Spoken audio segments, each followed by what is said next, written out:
free, boy, run free. That's what I would've said to the young me.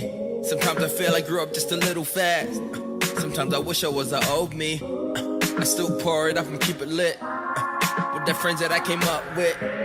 Smooth sailing like we on the ship. We don't worry about it.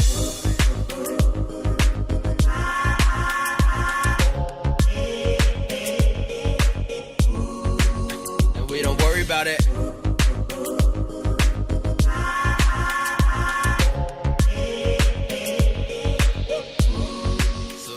My name's Tarita. I am a fourth year Bachelor of Social Work student at the University of Auckland, final placement, which will be held at Onehunga throughout the corrections department, but in the community sector. I am very anxious about what to expect due to my last placement being not very effective in regards to my learning and practical skills. Applying it, I didn't really have much practice. A lot of people know that my placement wasn't very suitable option for first year placements. It shows you what not to do with social work, but also doesn't really contribute to your practical skills. So the development and growth in those kind of sectors was very half pie for me. So I'm very excited to see what is going to happen. The assessment criteria looks a little bit different, so it'll be interesting to see. So today was the start of the end, was the beginning of the final stages of my practicum, was the last leg of the race, was the almost there at the finish line day. So I started today as such an awesome day. Firstly introduced to the team again, which was great because they're such a fun and friendly team, and it's cool to see how much support there is around different caseworks, different loads, about what they feel about society and stuff like that. So it was really cool to be able to see that the dynamics of the team is strong and supportive.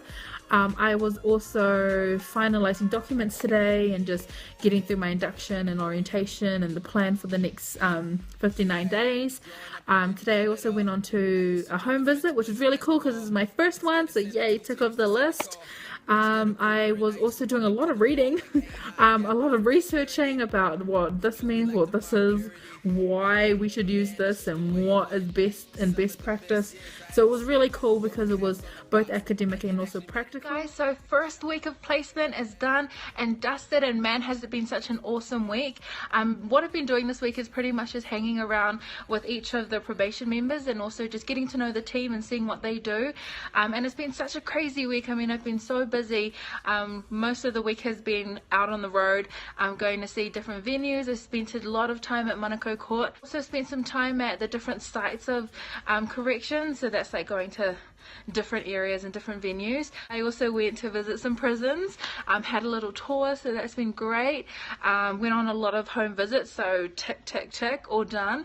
But other than that, it's been such an awesome week. My supervisor and also the team have been really great towards having a student in the building. There's only about 7 probation officers altogether, so it's quite a small site, but it's been really cool. So I'm just going to be carrying on with doing weekly video blogs because every single day was just getting a little bit too much. So every week I'll come back and give you a little summary, but I'm really excited to see what the rest of placement has in store. I mean, this week has been great, so I just can't wait to see what happens. Hey guys, so we're at the end of the second week of placement, and man, has it been such a productive, adventurous and fun-filling and informative week. It's been so great. This week I focused a lot on home visits and also report-ins, so that's when offenders report into the office as well as meeting them at home. It's been really cool to see how different probation officers deal with situations both in and outside of the office. Attended a couple of alcohol and drug programs, which is really interesting because it's cool to see how corrections has such a huge contribution part towards the decisions that they make and vice versa. So it's been really interesting. I've also started my first project where I'll be working with both the site manager and also the national manager to get it completed within a matter of days. So it's been quite full on. I have been challenged to kind of see how social work fits within a probation role, but it's only the second week, so we'll see how it goes. But I am really excited to see what more is in store. So yeah, see you next week. Guys, it is the end of week 4 and it has been such an awesome past couple of weeks of placement. Earlier on this week we started off going to a noho ko rangatahi, in which I attended with a couple of other social work students, and it was all about youth offending and just different ways that all of us can all come together and target youth offending and diminish and reduce the numbers that are coming through. But it was really awesome. We spent the night there and there was just so much culture, so much life and so much information, so it was great. Hey guys, so we are at the end of week 6 of placement. Man, 6 weeks has gone so fast, but it's been an awesome past couple weeks. I have also completed my first PAC report, which is a document that goes off to court at an alcohol and drug residential program, which has been really awesome to see how that process is from start to finish. I also completed the project that I was doing with my site manager, so that's gone off to national office and done and dusted. I have just started a new project which also incorporates Epsom Girls Grammar, so I'm really excited to see how that goes from now on. Hey guys, so you've just had a quick sneak peek into my journey throughout placement thus far, seeing both the highs and lows which an experience like this could bring. The photos and videos that you saw earlier on were all representations of the different locations and venues and home visits and road trips and drives that I've taken with both students and colleagues, which also shows you that a lot of the work that is done here at Corrections isn't just based in an office, but also requires you to get out in the community, see what's going on and contribute positively in some way. So this whole video brings me down to the one question: what is the one piece of practice learning that I am proud of? A piece of practice learning in which I'm really proud of will have to be the Ian bail process, in which I completed a couple weeks ago. Electronically monitored bail provides the court with an option to bail remand prisoners on electronic monitoring, so i.e. being on the bracelet. So this is done by an application that is from the defendant to the court under certain requirements through the Bail Act 2000. So this process has been a really eye-opening experience for me, as it's not only taught me the importance of time management, organization and communication, but has also emphasized the importance of grasping some sort of cultural awareness, as both the occupant and the defender that I have spoken to have cultural backgrounds. Through separate engagement with both the occupant and the offender, I was able to identify that culture is the main theme that arose within both discussions.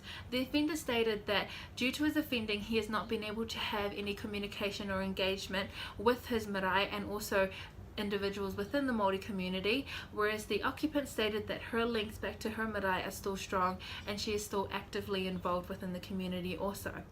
So due to culture being a constantly brought up topic within both discussions, I decided to explore the framework of Mason Jury's Te Whare Tapawha.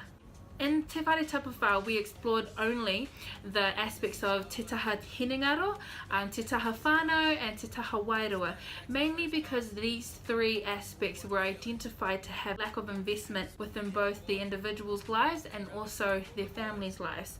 Applying Te Whare Tapawha to the situation really allowed me to understand that although this is the framework, there are multiple dimensions that can branch off from such a discussion as this, and it was a really eye-opening experience, and it was overall it was good to see how, as future practitioners and as people that are going to be in the social work field, it is important that we grasp an understanding or have some sort of cultural awareness, as we live in such a diverse society and there's so much culture here, and social work exists within such a complex and challenging field of work.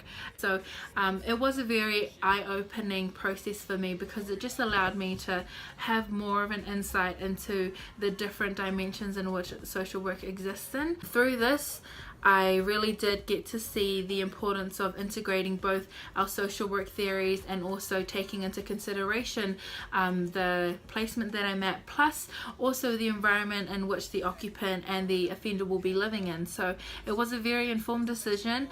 I was able to really grasp the importance of communication, as the communication was not just with my supervisor or with the occupant, it was also communicating with the prisons, with police to gather other information, and other outside agencies that have previously worked with these two individuals. So overall, it was a really good form of learning for me. So I was really happy with the process, because after that the report was completed, we finished the suitability, we definitely did assess all the risks and also assess the occupants themselves, the house, the offender. So I cannot tell you, due to confidentiality reasons, what the outcome of that report was. It was a suitable outcome for both the offender and the occupant, but this process definitely was a really proud piece of practice learning for me.